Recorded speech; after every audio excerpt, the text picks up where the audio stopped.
This video is not a request video, and I'm going to cover all the stuff I have on the screen really quickly. But if you believe that I'm just going to yell about conservatives being stupid, this is absolutely not that kind of video. And by the way, if anybody's curious, even if in a video where I'm talking exclusively about stupid people within conservative or Republican circles, it applies equally to the people who aren't part of that and are part of Democratic or liberal groups or none of them. It's about idiots, not the party. Okay? Everything you need for day-to-day life is available within a short walk or a bicycle trip, or you require a car, period, full stop. Do you believe that you are in a more livable situation? Now, if you're not aware of this, if you have to take a car from point A to point B to get the basics, I consider that tactically and practically a bad idea. However, some people do it because that means that their home is so isolated from resources that it makes it to where, except for water and electricity being piped in, maybe gas, and having a sewer system to take care of things, that part of the grid, being away from all of that means that they're also away from where a person can have the excuse, oh, I was on my way to the corner store, while really casing your place. Okay, that's one of many comments you will see about why people live away from the infrastructure needed to survive. Again, I find that to be an incredibly stupid thing, but my bug out location would not be near a store.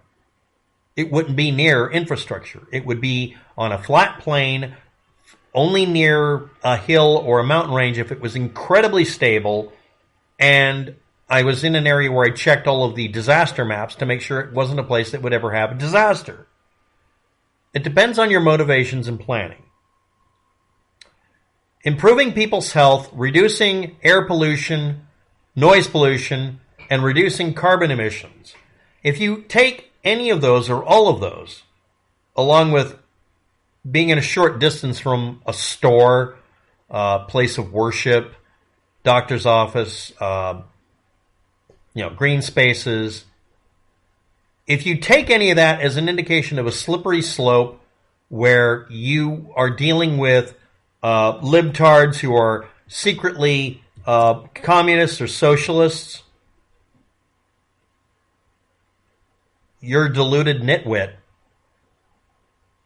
And if you are we'll just call you liberal, and you believe that's an ideal world, but you don't know that that makes it to where you have some environments that are more equal than others, and people are going to be seeing that and noting that they're not in the neighborhood that's been improved for that, and see that as a major social gap.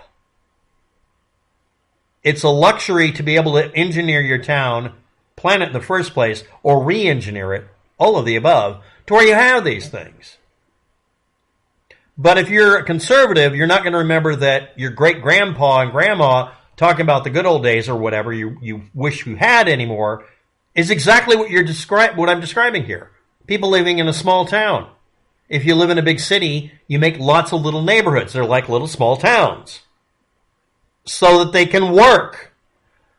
At the turn of the century, previous one, in the 1900s, driving wasn't really well made.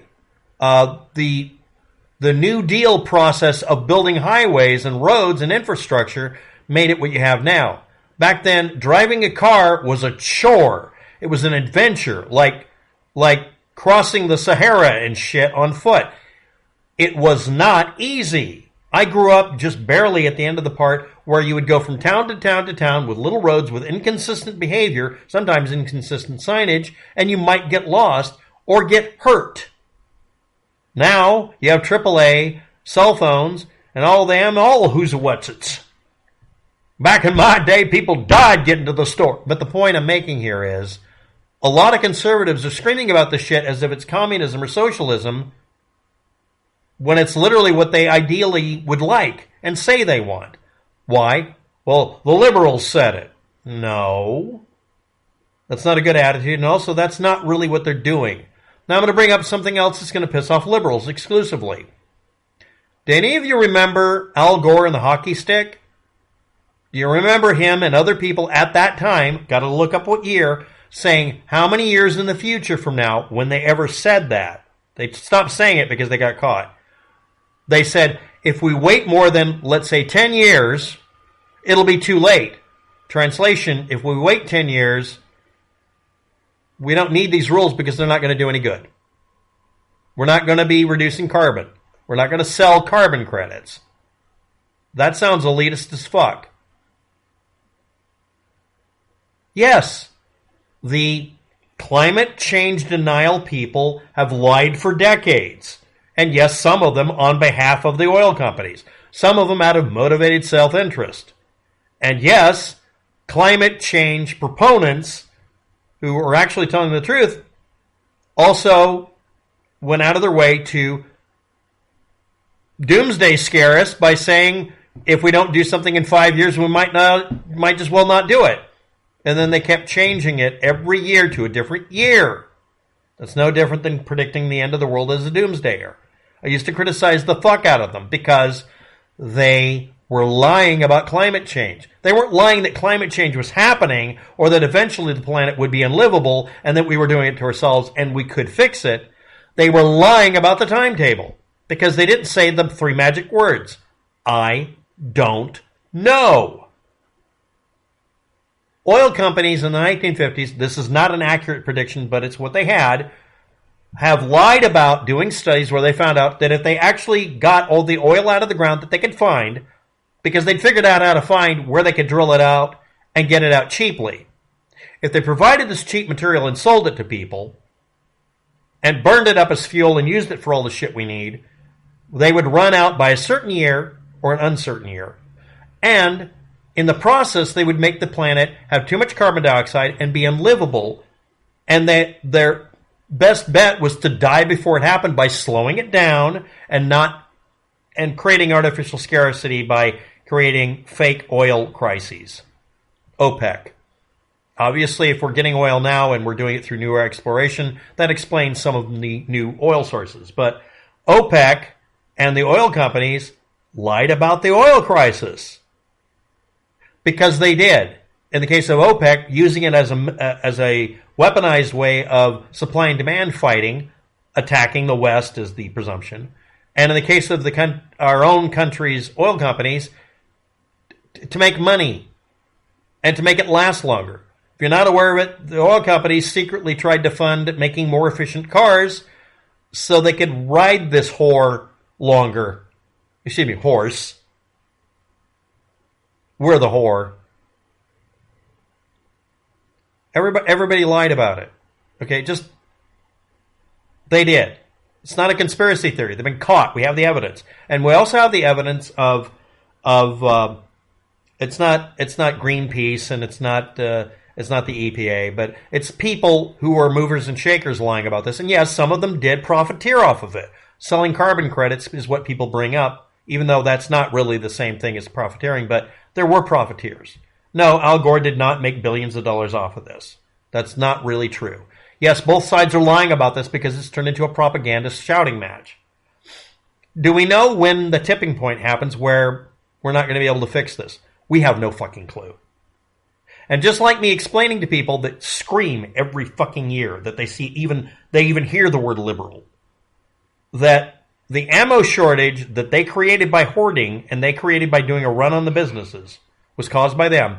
Instead of fixing it by reloading and being a FUD about it and not spreading rumors, like people were supposed to avoid doing during the Second World War, if they would just stop doing this behavior, the self-fulfilling disaster they create, so they can always feel justified, if they just stopped it and fixed it, they'd be fine. And it wouldn't happen anymore, and they wouldn't be able to yell at people on the internet about it being some sort of gun grab or something. The same thing goes for climate change advocates, people who understand that the world is actually changing. Go out and plant a bunch of fucking trees. Don't open your mouth, just shut up. Don't pay for it. Go out and plant trees. There are laws in place that if somebody cuts down a bunch of trees in an area for a harvest, they have to replant immediately. And if they don't do it, seize their funds, freeze their bank accounts, and say, we know you have loose cash, replant the trees right now, and we're going to use this as a very publicity stunt style thing to make you look like shit, Weyerhaeuser. We called them Whorehauser when they did this. I was part of a group that went out and replanted for free because they refused to do it. The court case was filed, and we were supposed to get the money eventually. Supposed to get about $500 out of it. Never got the money. But the point is, I went out and planted my 200 trees. It's actually 256, but I planted another 200 when I was able to, because they did it again. The point I'm making here is, fix the problem. Oh no, I just want to advocate and yell at people and do comments in the comment section about carbon credits and shit. And that goes double for the people who are against fixing the environment and then keep screaming at socialism and communism. Okay, none of you are trying to fix anything, so let's get to this point. Everything you need for day-to-day life is available within a short walk or bicycle trip. The car is reserved for commuting back and forth to work, so you can make sure your job site's not right next to your house, if you want, and you can go on vacations, like your great-grandpa did. And the old Studebaker, or my dad and we all did in a station wagon in the 70s. That was the standard people were under. They either owned their house or lived in a 3-story brownstone walk-up or whatever, or they lived in a small town. They were all in short range of a store. But somehow that's communism now. Green spaces. If you say that, people freak out. Schools. Churches, the store, the doctor's office are in your neighborhood. You don't have to get in a car. If you want to, that's fine. Do you like being required to have a car that works, and if it doesn't work, you could lose your job or not get food? Do you like that level of vulnerability, you stupid, unprepared jackasses who claim to be conservatives who are pick themselves up by their bootstrap type of people, but you can't walk 15 minutes? I don't want to push a cart. I don't care. We're not making you because you're not required to. Making the environment to where other people can do it if they choose immediately makes it to where they can do that planting of 200 trees trick. If you don't want to do it, that's fine. We'll just plant 200 more another year. Overcompensating. You didn't do anything. Are you against it? Freedom? Getting rid of air pollution, noise pollution, and reducing carbon emissions isn't a conspiracy theory to make your freedoms go away. Fucking get over it. And again, if you're a liberal, constantly using that as the motivation for just putting back the clock to where we have neighborhoods again, you're not trying to save the planet. You just want a livable environment so your life isn't shit anymore. Don't talk to me about the environment. Most of you don't have any idea about it. If people comply with this, they deserve what they get, ironically or unironically. That was one of the comments from a conservatard. Translation, a misanthropic, anti-social asshole said, if other people do something that he is interpreting as them being miserable and put in hell, that's good. So your fellow man is shit, and you'd rather they get punished because you're what kind of monster are you? That's like a Christian saying, oh, they're off having premarital sex. I hope they burn in hell. That's not Christian. That's asshole. Everything you need for day-to-day life needs to be nearby so you don't starve during, an outage or whatever. Low-traffic neighborhoods. Car-free, walkable, 15-minute city standards.